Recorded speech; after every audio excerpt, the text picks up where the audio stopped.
infectée par son propre mari, rendue stérile, puis reléguée comme un déchet que l'on pousse dans l'ombre. La princesse Stéphanie fut l'une des figures les plus sacrifiées de l'histoire européenne. Ces mots, que l'on pourrait croire exagérés, ne font pourtant qu'effleurer la vérité de son destin. Car derrière la façade éclatante de la cour d'Autriche-Hongrie, derrière les bals étincelants et le bruissement des soies impériales, se cachait la solitude d'une jeune femme que personne ne protégeait. Stéphanie de Belgique, née dans une famille qui ne lui offrait ni chaleur ni tendresse, entra dans le mariage comme on entre dans une prison dorée, persuadée pourtant qu'elle y trouverait enfin un sens, une place, peut-être même un peu de bonheur. Les archives anciennes nous montrent une jeune princesse sérieuse, presque trop sage, qui avait appris très tôt à se taire. On l'avait éduquée pour représenter un royaume, jamais pour comprendre ses propres besoins. Et lorsque la cour de Vienne annonça qu'elle deviendrait l'épouse du prince héritier Rodolphe, elle crut l'espace d'un instant que le destin lui ouvrait ses portes. Mais ce mariage n'était qu'un décor. Rodolphe, tourmenté, infidèle et imprudent, apporta dans la vie de Stéphanie non pas l'honneur promis, mais la maladie et la honte. La jeune princesse, à peine entrée dans l'âge adulte, fut infectée, puis rendue stérile par les traitements de l'époque. Dans un monde où la valeur d'une femme se mesurait encore à sa capacité de donner un héritier, elle n'était plus rien. Aujourd'hui, en observant son histoire à travers le voile du temps, une question persiste. Comment une princesse destinée à porter une couronne a-t-elle pu être abandonnée, effacée, presque jetée hors du récit officiel ? C'est à partir de cette blessure profonde que commence vraiment sa tragédie. Avant même que son nom ne soit prononcé à Vienne, la vie de Stéphanie avait déjà été façonnée par une enfance singulièrement froide. Née dans le palais de Lecken, elle grandit dans une atmosphère où la discipline comptait davantage que les caresses et où les murs semblaient retenir plus de silence que de rire. Son père, le roi Léopold II, était un souverain lointain, préoccupé par ses conquêtes coloniales, presque indifférent à ses enfants. Sa mère, Marie-Henriette, stricte et mélancolique, trouvait plus de réconfort auprès des chevaux que dans l'éducation de ses filles. Ainsi se forma le caractère de la jeune princesse, réservée, attentive, soumise à une rigueur qui annihilait toute spontanéité. Elle parlait peu, observait beaucoup, et apprit très tôt à ne pas espérer ce que personne ne semblait prêt à lui offrir, la douceur. La mort de son frère Léopold, l'unique enfant auquel ses parents témoignaient d'un véritable attachement, la marqua à jamais. Elle assista, encore très jeune, à l'effondrement silencieux de sa famille et comprit que l'amour pouvait disparaître aussi brutalement qu'un souffle dans l'hiver. Les années passèrent et Stéphanie devint une adolescente sage, presque trop sage pour son âge. Elle rêvait peu, mais lorsqu'elle rêvait, ses rêves étaient modestes, un foyer chaleureux, un regard bienveillant, une place où elle pourrait enfin exister, autrement que comme un nom sur un arbre généalogique. Puis, un jour, le destin prit la forme d'une annonce venue de Vienne. L'héritier de l'Empire austro-hongrois, le jeune archiduc Rodolphe, cherchait une épouse, et le nom de Stéphanie de Belgique fut évoqué parmi les candidates possibles. Pour la jeune fille, cette nouvelle fut comme une lumière qui perçait soudain le ciel gris de son existence. Elle se mit à espérer, timidement, mais intensément. On la préparait désormais pour un rôle prestigieux, future impératrice d'Autriche et reine de Hongrie. Elle apprit les usages, affina sa démarche, étudia la langue allemande, comme si chacune de ces étapes pouvait la rapprocher d'une vie nouvelle. Elle imaginait un mariage fondé sur l'estime, peut-être même sur l'affection. Elle imaginait une cour où l'on reconnaîtrait sa valeur, où son avenir ne serait plus conditionné par la froideur d'un père ou par l'indifférence d'une mère.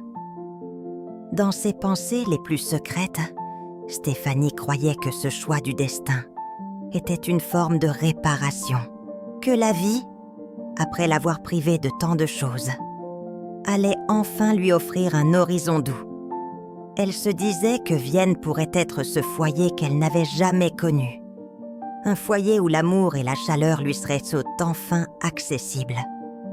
Elle ignorait encore que ce destin tant espéré n'était qu'un mirage et que derrière la promesse du trône s'ouvrait une route plus glacée encore que son enfance.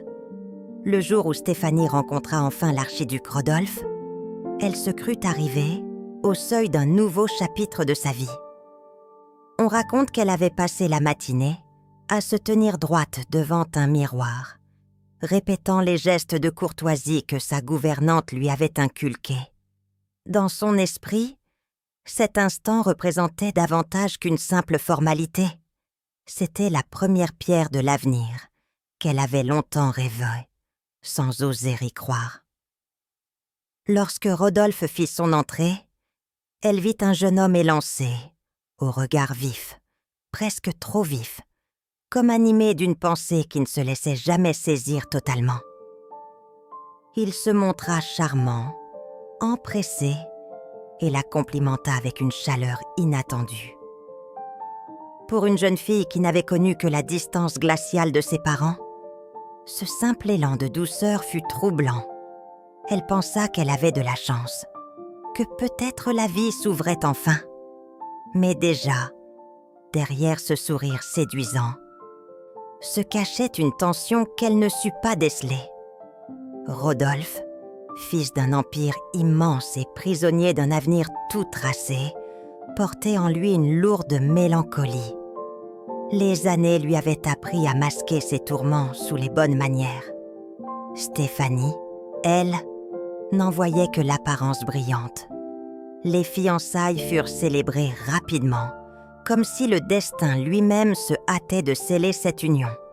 Chaque lettre, chaque conversation, chaque regard semblait nourrir l'espoir fragile de la jeune princesse. Elle écrivait à ses amis qu'elle avait trouvé un homme bon, attentif, presque tendre.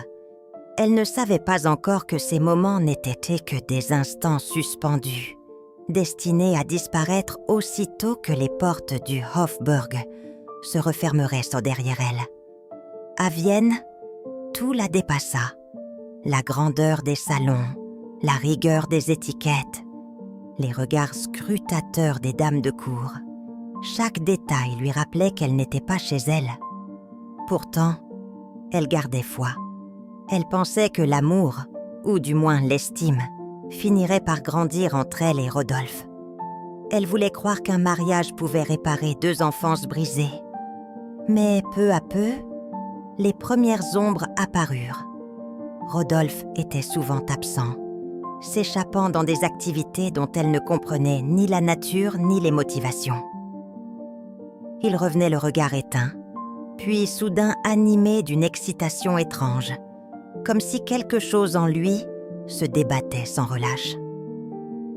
Parfois aimable, parfois distant, il semblait glisser entre ses doigts comme un sable impossible à retenir. Stéphanie, élevée dans le silence, tenta d'étouffer ses inquiétudes. Elle se persuadait que tout cela n'était qu'une période de transition, que la confiance viendrait avec le temps. Elle se força à sourire, à apprendre les coutumes, à se montrer digne du rôle qu'on lui imposait. Mais chaque soir, seule dans sa chambre aux hautes fenêtres, elle sentait que quelque chose lui échappait, quelque chose de grave, de profond, qu'elle n'avait pas encore les mots pour nommer. Dans cette période de sa vie où l'avenir semblait encore teinté de lumière, elle ne pouvait imaginer que la souffrance avait déjà commencé à tisser autour d'elle un voile invisible, un voile qui, un jour, deviendrait une prison. Ce fut peu après les premiers mois du mariage que la vie de Stéphanie bascula dans une obscurité qu'elle n'aurait jamais pu imaginer. Rien, dans son éducation stricte, ni dans ses rêves timides de jeune fille, ne l'avait préparée à la vérité qui allait s'imposer à elle avec une violence froide. Rodolphe, son mari, l'avait contaminée d'une maladie honteuse, héritée de ses excès nocturnes et de ses liaisons clandestines. Au début, elle ne comprenait pas les symptômes qui la tourmentaient. Elle attribuait ces douleurs à la fatigue, à la tension des obligations impériales, à ce nouveau monde auquel elle tentait encore de s'adapter. Mais les médecins de la cour, après des examens que l'on lui imposa sans un mot d'explication, révélèrent l'inimaginable. La princesse héritière d'Autriche-Hongrie était atteinte d'une infection vénérienne. Le choc fut tel que, pendant plusieurs jours, elle resta enfermée dans sa chambre, immobile, comme pétrifiée par une honte qu'elle ne méritait pas et qu'elle devait pourtant supporter seule. Dans l'univers impitoyable de la cour viennoise, une telle maladie n'était pas seulement une souffrance physique, c'était un stigmate, une tache indélébile sur sa dignité de femme et sur son rôle d'épouse impériale. Le traitement brutal et archaïque fut à l'image de l'époque. On lui administra du mercure, une méthode aussi douloureuse que dangereuse. Stéphanie sortit de cette épreuve affaiblie, tremblante et stérile. À 20 ans à peine, son avenir venait d'être brisé en silence. Dans une monarchie où la valeur d'une femme se mesurait à sa capacité d'offrir un héritier, elle devint soudain inutile, presque invisible. Le plus cruel fut peut-être le silence du Hofburg. Personne ne la consola, personne ne lui expliqua, personne ne la défendit. Le mal venait de Rodolphe, mais c'est sur elle que retombait la faute. À table, on baissait les yeux lorsqu'elle entrait. Dans les couloirs, les dames de cour murmuraient. L'impératrice Élisabeth elle-même, fidèle à son caractère distant, la regardait désormais avec une froideur encore plus tranchante, comme si cette jeune femme venue de Belgique n'était plus qu'un embarras. Quant à Rodolphe, il oscillait entre agitation fébrile et indifférence polie. Il ne s'excusa jamais, ne tenta pas un instant de réparer ce qu'il avait détruit. Ses nuits continuaient d'être peuplées de fêtes bruyantes, de compagnies douteuses et de plaisirs dangereux. Plus Stéphanie souffrait, plus il semblait vouloir fuir loin d'elle et loin de lui-même. La princesse, elle, courbait l'échine. Elle gardait ce secret comme on porte une pierre brûlante contre son cœur, sans un mot, sans un cri. Chaque matin, elle se levait avec la détermination fragile de celles qui n'ont plus rien à espérer, mais qui doivent tout de même avancer. Elle se maquillait, se coiffait, souriait lorsque le protocole l'exigeait, jouant son rôle devant un public qui, déjà, l'avait condamnée. Ce fut dans ces mois sombres que Stéphanie comprit à quel point la couronne qu'on lui avait présentée comme un honneur n'était qu'un fardeau. Elle comprit aussi que la tragédie n'était pas un événement soudain, mais une lente descente, tissée dans l'ombre, point par point. Et au fond d'elle, sans encore le savoir, la route vers Mayerling venait de commencer. Après la découverte de sa stérilité, Stéphanie entra dans une période de sa vie où chaque journée semblait s'étirer comme une longue plainte silencieuse. Rien autour d'elle ne changeait vraiment. Les bals continuaient. Les cérémonies se succédaient, les uniformes brillaient toujours sous les lustres. Et pourtant, pour elle, le monde s'était brusquement refroidi. Comme si la cour entière avait reculé d'un pas, la reléguant à une distance qu'elle ne pourrait plus jamais franchir. Les dames de compagnie, autrefois aimables par convenance, devinrent soudain prudentes, presque méfiantes. On murmurait sur son passage. On évitait de la toucher, comme si son mal, pourtant transmis par son époux, était un signe d'impureté qui n'appartenait qu'à elle. Dans ce théâtre de l'apparence, où la moindre faiblesse se transformait en rumeur, Stéphanie était devenue un sujet de malaise. L'impératrice Élisabeth, déjà distante, se montrait plus froide encore. Sissi, elle-même prisonnière de ses tourments personnels, ne trouvait ni l'énergie ni la volonté de consoler cette jeune femme qu'elle n'avait jamais vraiment acceptée. Elle voyait en Stéphanie une présence lourde, un échec silencieux, un rappel constant des fragilités de l'Empire. Et Stéphanie, qui n'avait tant besoin qu'une simple parole de soutien, se heurtait à un mur de glace. Quant à Rodolphe, il se perdait de plus en plus dans ses excès. Les soirées alcoolisées, les débats politiques clandestins, les fréquentations dangereuses. Tout cela prit le pas sur son rôle d'époux. Il passait des nuits entières dehors, rentrait épuisé, irritable, parfois même dédaigneux. La voir souffrir ne le touchait pas. Peut-être même que sa douleur ajoutait au poids insupportable de la sienne. Deux êtres blessés, mais l'un fuyait tandis que l'autre s'effondrait en silence. Peu à peu, Stéphanie fut dépouillée de toute considération officielle. Elle assistait encore aux cérémonies quand le protocole l'exigeait, mais on ne lui confiait plus aucune responsabilité.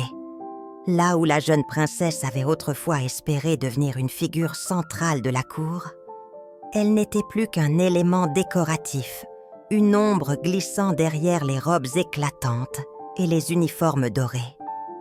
Elle se réfugiait parfois dans les jardins du Hofburg, espérant trouver un peu d'apaisement dans le murmure des arbres. Mais même là, elle sentait le poids des regards derrière les fenêtres, le jugement constant d'un monde qui condamnait sans jamais expliquer. Elle avait 20 ans, et pourtant déjà l'allure d'une femme dont la jeunesse s'était étiolée trop vite. C'est dans cette solitude imposée qu'elle commença à comprendre ce que signifiait réellement être une princesse. On lui avait appris que c'était un honneur, une responsabilité, un destin à porter avec dignité. Mais dans les couloirs glacés du palais, elle découvrait qu'être princesse, c'était aussi être vulnérable, exposée et parfois sacrifiée sans un mot. Ainsi, jour après jour, Stéphanie s'effaçait doucement. Le monde continuait de tourner autour d'elle, mais elle n'y occupait plus qu'une place fragile, presque invisible. Une femme que le destin avait choisie, ou peut-être condamnée. L'année 1889 s'ouvrit comme un hiver trop long, trop silencieux, trop lourd. Rien ne laissait encore présager la tragédie qui allait frapper l'Europe entière.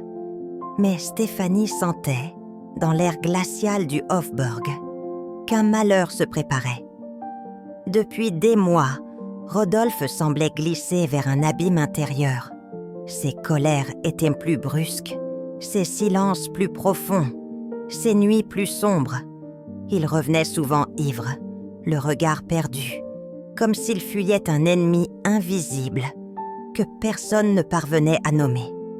Stéphanie tentait encore, malgré la distance immense qui les séparait, de comprendre cet homme qu'elle avait un jour espéré aimer. Mais chaque tentative de conversation se heurtait à un mur. Rodolphe ne voulait plus parler, il ne voulait plus écouter.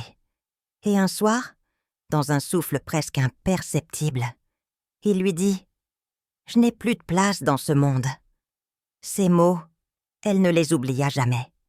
Puis vint le nom de Marie Vetsera, une jeune baronne de 17 ans, dont la fraîcheur semblait offrir à Rodolphe une échappée aussi dangereuse qu'éphémère.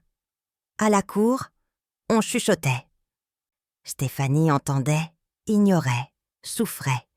Elle ne pouvait rien faire. Elle n'avait jamais eu de prise sur l'homme qu'on lui avait donné. On l'avait rendue spectatrice de son propre mariage. Les derniers jours de janvier furent étrangement calmes. Trop calmes. Stéphanie se souvient encore de la soirée où Rodolphe, avant de partir pour son pavillon de chasse à Mayerling, posa un regard long sur elle. Pas un regard d'amour, mais un regard déchiré, comme celui d'un homme qui s'apprête à quitter ce monde. Elle voulut lui parler, mais il tourna les talons. Le lendemain, au petit matin, tout bascula. Les couloirs du palais s'agitèrent soudain, les pas se précipitèrent, les visages devinrent livides. Personne ne disait rien, mais une certitude glacée se répandait comme un souffle mortel. Stéphanie sentit son cœur se serrer avant même d'entendre les mots. On annonça d'abord un malaise, puis un accident. Et enfin la vérité que l'on tenta de cacher, d'embellir, de réécrire. Rodolphe et Marie Vetsera avaient été retrouvés morts à Mayerling. L'Europe retint son souffle. Mais Stéphanie, elle, s'effondra. Le monde entier cherchait un sens, une explication, une version acceptable. Suicide? Crime politique? Pacte secret? Le mystère demeure encore aujourd'hui, enfoui sous les mensonges officiels et les silences de la dynastie Habsbourg. Mais pour Stéphanie, la vérité avait une forme plus simple, plus cruelle. Elle était veuve à 25 ans, veuve d'un homme qui ne l'avait jamais aimée, veuve d'un mariage qui n'avait jamais pu devenir une vie. Les funérailles furent grandioses, mais froides.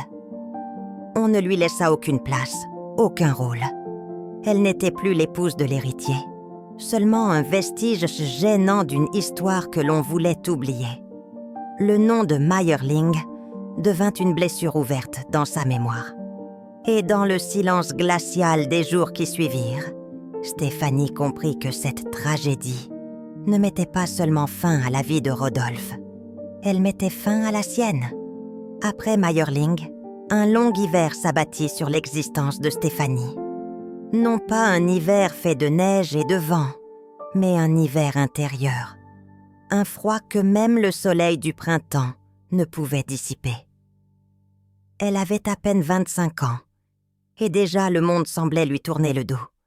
La cour d'Autriche-Hongrie, inquiète de préserver son image, la tint à distance, comme si la tragédie était contagieuse. Elle n'était plus l'épouse du prince héritier.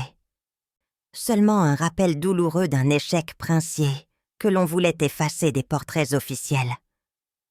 On lui retira les rares responsabilités qu'elle possédait encore. Dans les cérémonies, on la plaça en retrait, loin des regards, comme une silhouette dont la présence dérangeait. Les regards compatissants étaient rares, les regards embarrassés, innombrables.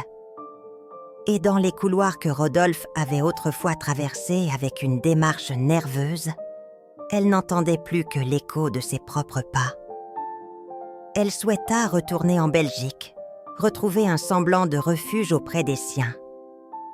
Mais son père, Léopold II, un homme dont la dureté n'était surpassée que par ses ambitions, refusa catégoriquement.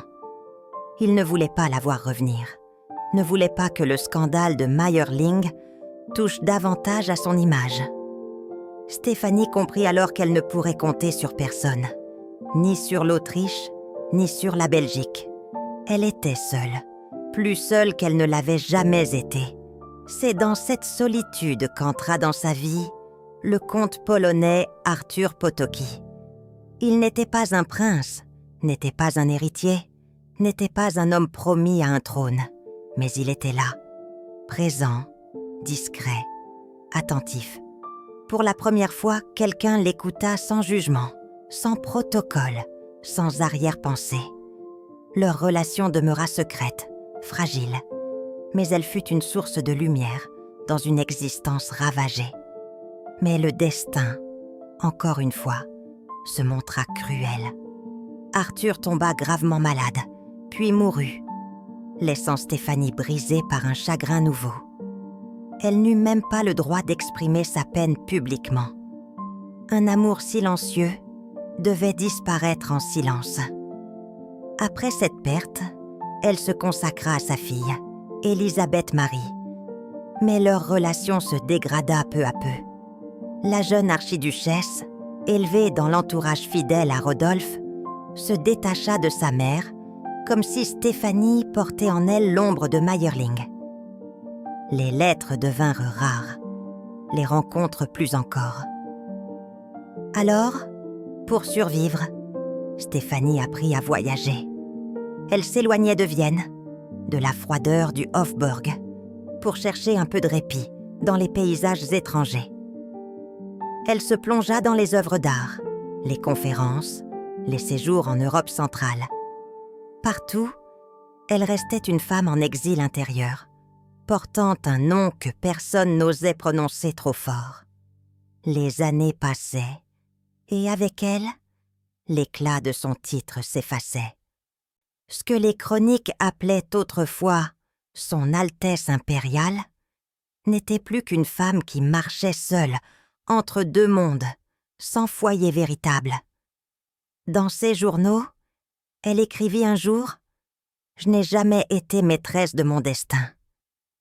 Et en effet, après Mayerling, ce ne fut plus un destin qu'elle portait, mais une absence de destin.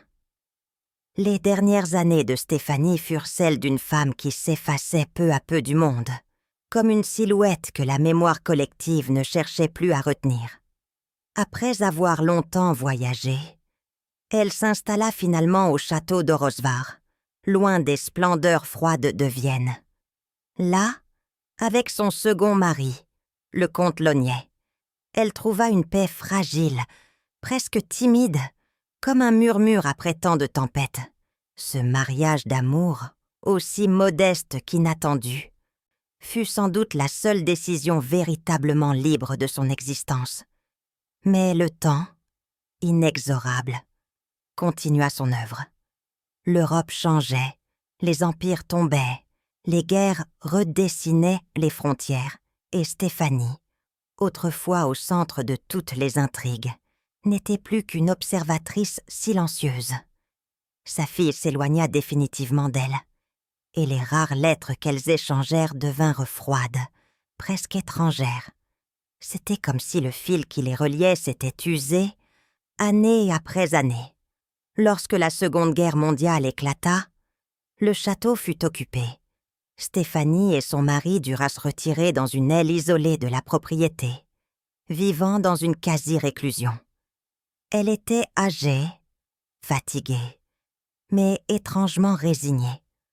Après tant de pertes, tant de blessures, elle semblait accepter que le monde puisse encore lui prendre ce qui lui restait.